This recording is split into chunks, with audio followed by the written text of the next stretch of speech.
This week's Torah portion, in fact, the book that we're learning now in the Torah is called the book of Exodus. Very interesting. It tells the amazing story, which requires a lot of faith and belief, that God himself, the creator of the universe, took all of the Jews from Egypt. And not only take them out of Egypt, but he took them out with amazing, very complicated miracles. 10 plagues, and he split the sea for them, and he drowned the Egyptians, and then he gave them bread from heaven, and he gave them water from a rock, and he surrounded them with clouds of glory, and he took them in the desert. Freedom. The essence of Judaism is freedom. That's a big holiday by us. The holiday of Passover is the holiday of freedom, Zman Chirutenu. But you know, there's two types of freedom. There's freedom from and there's freedom to. Sometimes people can be free from, but they're not free to. They don't know what to do. I once saw a cartoon of people standing with signs, we want freedom of speech. And their leader was speaking to them and said, I have good news and bad news. We've been granted the freedom of speech, that's the good news. And the bad news is we've got nothing to say. When the Jews were taken out from Egypt, so they went to something which was much, much more meaningful than even being Egyptians. The Egyptians were rulers. The Jewish people became something much higher than being rulers. They became servants of the creator of the universe. And that's when God gave us his Torah.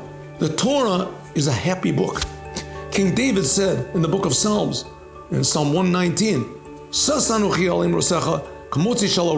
I'm happy with your words of Torah, just like I found a huge treasure.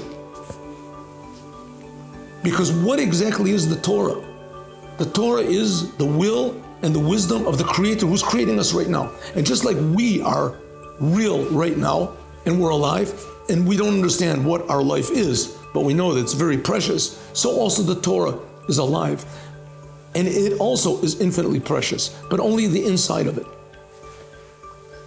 I remember I heard a story that there was once a great rabbi that came to a yeshiva, and he said he wants to find someone to marry his daughter. So he's going to ask all the boys a question in the Talmud, and whoever answers the question can have his daughter's hand in marriage. Of course, with her agreement.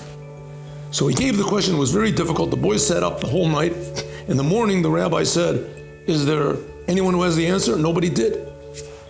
So the rabbi said, okay, I'll go to another yeshiva, I'll look further. He got in his carriage to start the room. One of the boys ran after him and said, Rabbi, stop. He said, no, do you have the answer? He said, no, I don't have the answer, but what is the answer? I want to know what the answer is. The rabbi said, you I want to marry my daughter. A person that's alive with the Torah, that really is interested in the life which is inside of the Torah, the godliness of the Torah. That's one who finds the joy of the Torah. That's what King David was talking about, that the Torah brings happiness. Happy are we that we left Egypt to become the servants of the creator of the universe by learning his Torah. Moment